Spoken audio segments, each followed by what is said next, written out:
Hey guys, Chad Hoover. So here's the deal. I get a lot of questions about how do I attach braided line to my reel. And you know, there's a lot of people out there that attach braided line to their reel with backing. There's a couple reasons that I don't do that. For one, I like the spool to be balanced. And two, with the type of cast that I do a lot of times, I don't like casting into the backing. And not only do I cast into the backing a lot of times, but I also cast into the knot. So I want a knot that's secure should I cast into the knot, or if I hook a big fish like an oversized striper or something like that that pulls drag and I get down to the knot, I don't want a weak link in my setup. So let me show you a quick run through on how I set my reels up. And I do this for all my reels, whether it's braided line or fluorocarbon, monofilament. But this is, you know, the primary purpose for this demonstration is how do I connect braided line. So the first thing you want to do is you want to do an overhand knot, but pass the tag in through there twice. That's going to create a knot that is going to allow you to cinch this thing down on your spool. I like to cut it off, and a lot like when I tie the Albright knot, I like to leave a little tag on there, and then I skin that. That's going to allow the knot to catch onto it.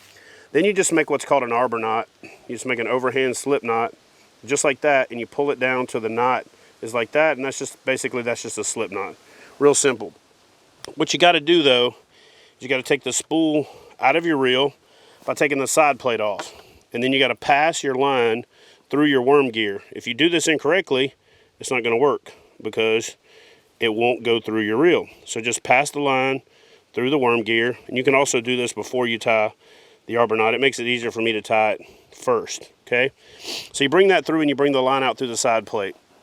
Now what you do is you take the spool, you put that in the center, and you cinch it down. Here's the part where I do something a little different than most people. And I get that knot semi-tight. This is where this tag end comes into play too. After you get it as tight as you can get it by putting your hand on top of the knot and pulling it, you're going to do a half hitch on one side. When you do that half hitch on one side, you want to push that tag end down so it gets captured under that half hitch. Then you want to go to the other side of the spool and do another half hitch. And again, you want to push that fuzz or that tag end over to the side where yet again it gets captured under the knot. Then you want to work that back and forth so that it tightens up. You're pretty well good right here, but for insurance, I like to go back to the other side, do one more half hitch, cinch that down, and then back to the other side, do another half hitch, and cinch that down, okay? Once you cinch that down, you can take your slack, pull it back through your worm gear of your reel, simply put the reel back inside, reattach your side plate. Oops. Doing it wrong.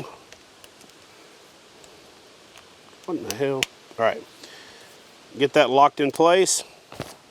And then what I like to do is use my finger pressure to reel the line onto the reel. I don't like to have the spool with a pencil through it or anything crazy like that. In fact, on my tailgate, there's a perfect little drink holder thing right there, and I just set my spool in it, pointed at it, and it just kind of slides right off the spool. I'm putting finger pressure on it so that I don't get a backlash the first time that I cast, because I get to stack the line on there. So for the most part, you're going to fill this thing up to within about an 1/8 inch of the edge of the spool, but because this is my frog rod, I pretty much fill it all the way up.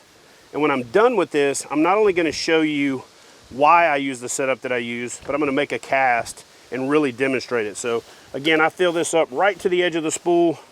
I'm going to take my line, cut it off. Now let's thread it through the rod, tie the frog on, and I'm going to head over to the water's edge and show you exactly why I use this setup for tying braided line to my reels. All right, so even a little 1/2 ounce frog like this top toad right here that's not weighted, but it's just plastic, with this 7'8" all-pro frog rod, I make cast, and a lot of times I pretty much get the spool down to almost to the knot or to the knot. With a 3/8 ounce or heavier, a hollow body frog, I'm casting it to the knot on a pretty regular basis. But as deep as that is, if I did backing, I would throw into the backing. Not a big fan of having that weak link out there, especially if I hook up a giant fish right at the beginning of the cast. And a lot of times when your lure hits the water, the fish will smash it right away. So one of the major reasons that I do that is for that reason. Now, The biggest reason that folks tie backing on it is because they think that they're saving money on braid. So what I do to counteract that and actually feel like I save more money on braid is I actually run my line from spool to spool. So I keep a couple of extra spools, I take one out, I put it in another reel, and I reel the line from one reel to the other. What that does is that puts the new line on top and the old line on the bottom on all my Lew's reels, and I basically called Lew's and told them what models of reels that I had, and I ordered some extra spools, and that allows me to flip my line. So not only do I not have to worry about the backing being a weak link, but I actually save money on braid in the long run because I take braid once it starts to get worn in, once it starts to get old, and I reel it onto another spool, which puts the old line on the bottom, new line on the top. You got a fresh spool, and you get double the mileage out of your line. So anyway, guys, I'm Chad Hoover, Kayak Bass Fishing.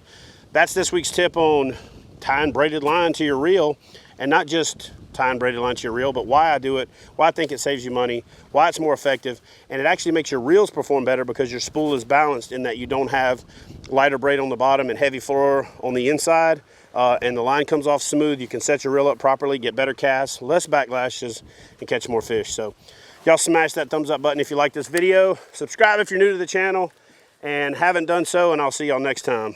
We're gonna go catch some fish now.